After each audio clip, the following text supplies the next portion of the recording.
My name is Brooke Murky, and I am the owner of Vintage Coffee Bar. We've been in Didsbury since 2018. At Vintage, we are a small boutique coffee shop.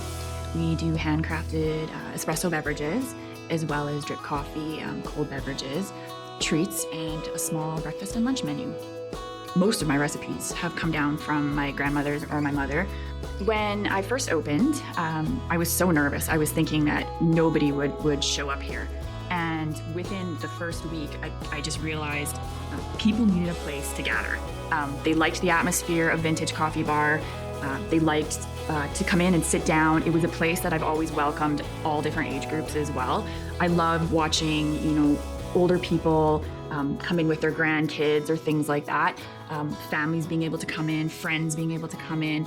The constant chatter and laughter, it's what made me come to work and love my work every single day. In March, when things changed a little bit, it was really disheartening and honestly a little bit scary because we've always stayed really busy, and it seems with each month I gain more momentum. And all of a sudden, we were losing numbers and losing people and losing familiar faces that we know that we've had every single day.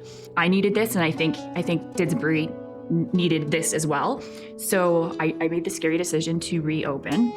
And by summer, my revenues were way down by probably 50%. And by December, I was probably cut almost in half of that again. And we are a family-owned business, and we become a family with our customers as well.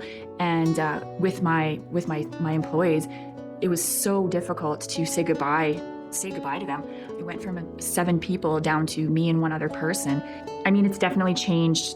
It's changed it a little bit for my family too. I'm working, even though I've shortened my hours, I'm still working long hours, just trying to be able to produce the things I was producing before. And my children have definitely had to make some sacrifices for sure.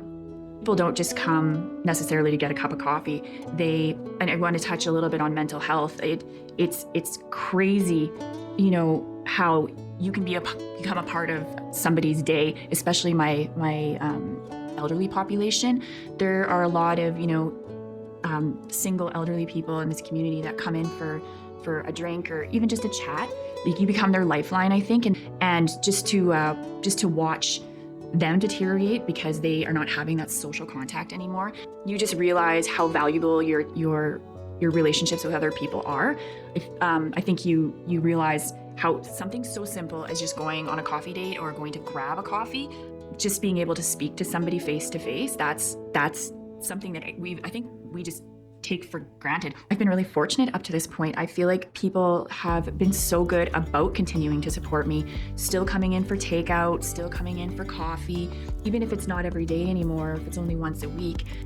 I've had customers even come in and drop off little cards and just or words of kindness just to say that they're thinking about you. I just want to say thank you to the community and thank you for everybody that's helped get me to this point. The support and the continuing support, it becomes kind of overwhelming for me a little bit. I'm very fortunate to be here, so thank you.